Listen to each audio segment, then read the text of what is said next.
You know, I said WikiLeaks is a form of terrorism, and it sounds absurd, doesn't it? It sounds over the top, but think about it.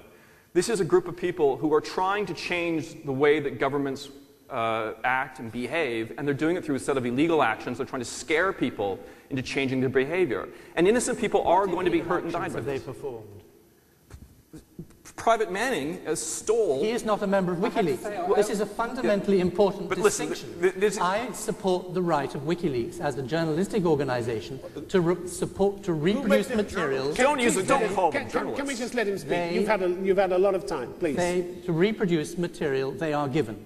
There is no distinction in that respect between the New York Times, Der Spiegel, The Guardian, and WikiLeaks. And guns don't kill people, I do not condone the stealing of government information by the perpetrator.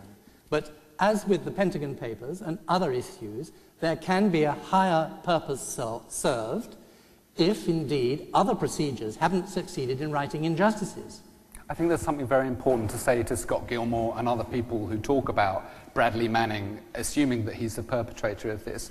We only know one side of the story about his involvement, and in a democracy and a rule of law system, a man is entitled to the presumption of innocence before he's tried, and I think it's very important that we respect that in this case. You're absolutely right, Karn.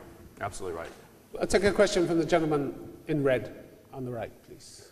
My name is Farhan Al-Swaidi. I'm from Qatar, and I would like to ask, just in general, is it really that wrong to know the truth or what is happening in the world today? Diplomacy is not Facebook. Diplomacy requires a certain amount of confidentiality. I mean, but excuse me, so what? I mean, if it's wrong, what, is it wrong to tell the truth? Why, we have to keep things a secret now? Sometimes we do, and we do it all in our private lives. Diplomacy involves being frank and fearless, and we all recognize that humans, or leaders are humans, and they're going to be upset by that frank and fearless advice if we say it in public.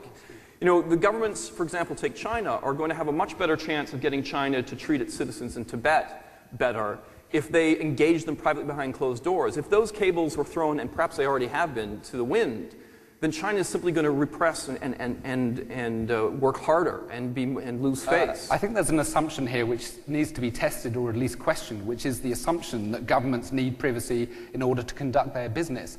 That trust needs to be earned by government. It should not be automatic. And the fact is, over recent years, with the abuses that we've seen, that trust has been lost. And governments need to restore that trust. But it is not something that is automatically given by us, the people. We give governments the right to do what they do in our name. It's not automatic. Okay, lady in the third row there. Hi, my name is Nazir Shabdeen. I'm from Pakistan.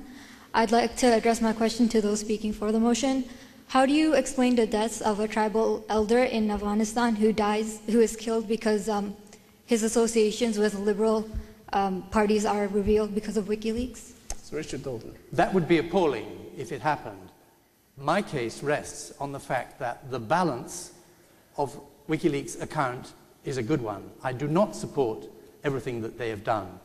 Some things that they have done have been wrong, but overall, looking at this particular motion, I do believe that the world is better off with WikiLeaks. That doesn't mean to say that some dreadful things will not happen as a result of WikiLeaks. But remember where we started, which was with the statements by both Khan and myself about the significance of the Iraq and Afghanistan war logs in educating our peoples, both those who have suffered and those who've inflicted the suffering, about the scale of civilian casualties attendant on military operations. Okay, I'm going to take a question from the woman behind.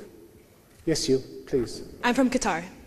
You've been talking about diplomacy this whole time, and, well, first of all, I'd just like to point out the United States is all about freedom of speech and freedom of press and being truthful, and the people should have the right to speak out and say whatever they want.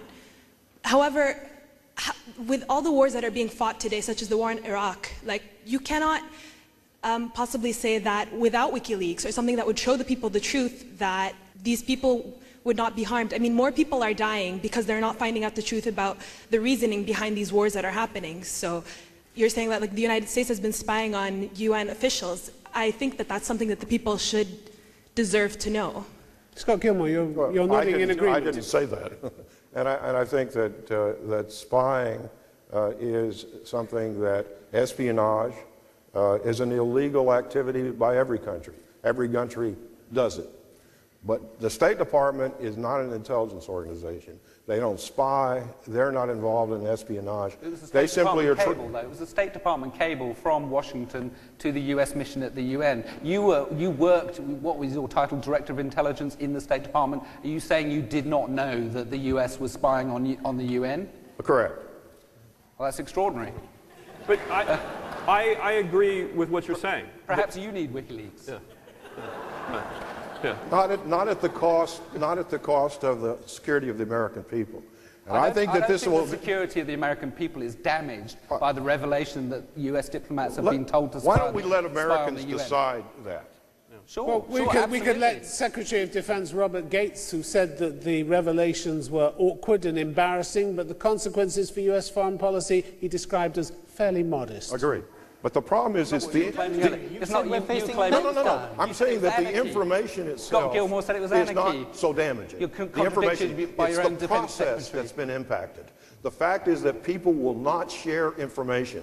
People will tighten up their security procedures. They will not be as open. They will not be as transparent, and that's going to hurt everybody. Then why is the State Department saying to Congress that there has been little long-term damage to U.S. interests, if what you're saying is true? Because they're talking about the actual information that was included in the leaks.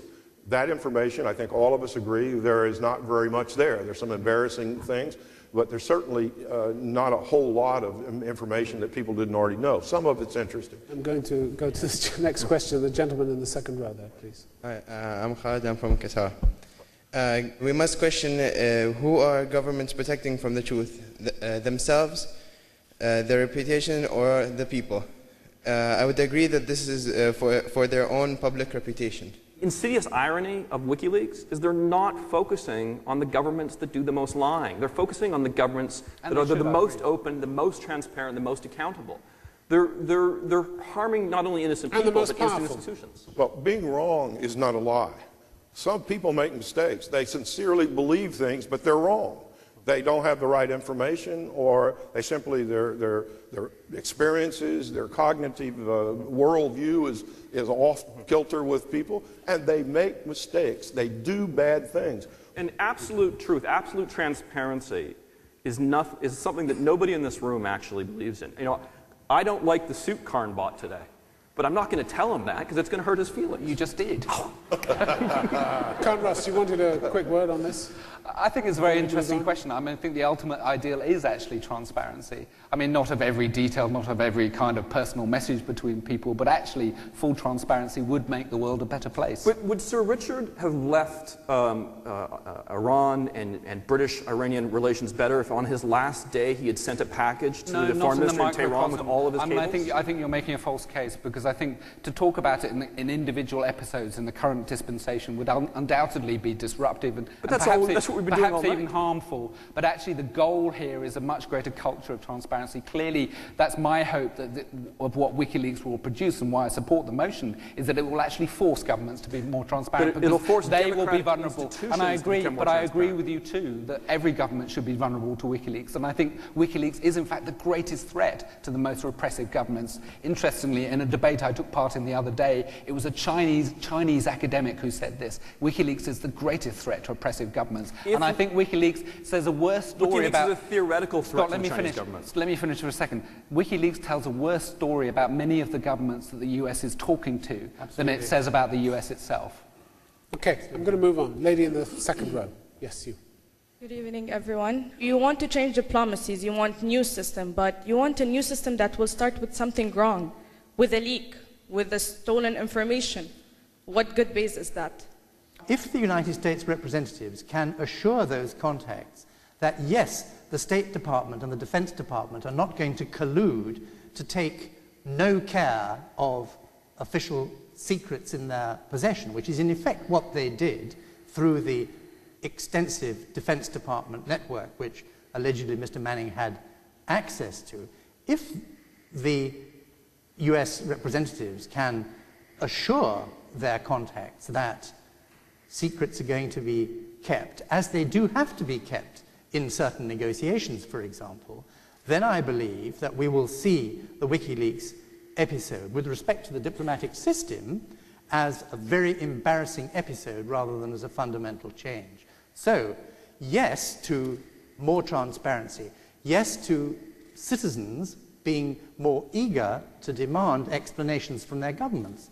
Why, for example, has the member states of the GCC adopted such a different position in public to the one they've adopted in private about their relationships with Iran? The citizens of GCC member states should be asking their representatives that. So maybe for the sake of a quiet life, to go back to one speaker, individuals don't want to get involved, but those individuals and those families and those tribes, those communities have representatives, and those representatives are already involved in the public affairs of your country. Is there always going to be a need for WikiLeaks, in your view? Beg your pardon? Is there always going to be a need for WikiLeaks, in your view? WikiLeaks will provide a service, as will other newspapers. To keep governments honest? To look over their shoulder? To keep governments honest, And yes. who keeps WikiLeaks honest? This is the fundamental difference. I mean, we were agreeing with what you're saying, that we need more accountability. It's not a fundamental. This is a kind of the comparison that comes up over and over again. I mean, Karin, I've given you a chance, and you have to let me go uninterrupted here. I agree with you. Yes, let Scott Gilmore. I agree with you that we all want a more open government. We want more accountability. But WikiLeaks is not going to do that for us. WikiLeaks, ironically, is giving us less accountability. It's causing governments to become more closed and more secret, and it's giving the right to decide what should or should not be a secret to an unaccountable NGO or to the night editors of a Spanish newspaper. They're apples and oranges, Scott. They're completely different things. Governments wage war. They kill people. They employ people WikiLeaks is going to end up killing people let me finish now. WikiLeaks doesn't wage war. I think different standards of accountability and transparency apply to them. I rather agree that they need themselves to be much more transparent. Sir Richard made but this argument earlier. But it's a fundamentally different moral order than keeping governments Sir Richard made this transparent. argument earlier, and ironically, it's an argument you hear in the United States with the National Rifle Association. What you're saying is that WikiLeaks doesn't kill people. It's people like Manning or the information that's killing people. But in fact, just like NRA says, it's not guns that kill people, it's people that kill people. WikiLeaks is a weapon. It's also the cause of the damage that's being done. Just for the record, we have no evidence that anybody has been killed as a result of a WikiLeaks but you know disclosure. The people that are going to be harmed and that are going to die of this, we're never going to read about it. It's not going to be in WikiLeaks. The Guardian's not going to write about it. It's going to happen in a little village in Sudan.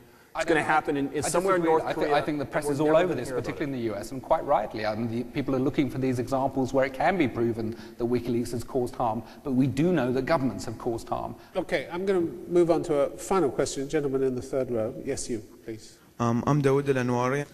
My question is to Mr. Carl Ford and Scott Gilmore. If you found out that 9/11 and the economic crisis and the whole big event that happened in this world was done by the US government and WikiLeaks showed you that, would you still be against WikiLeaks?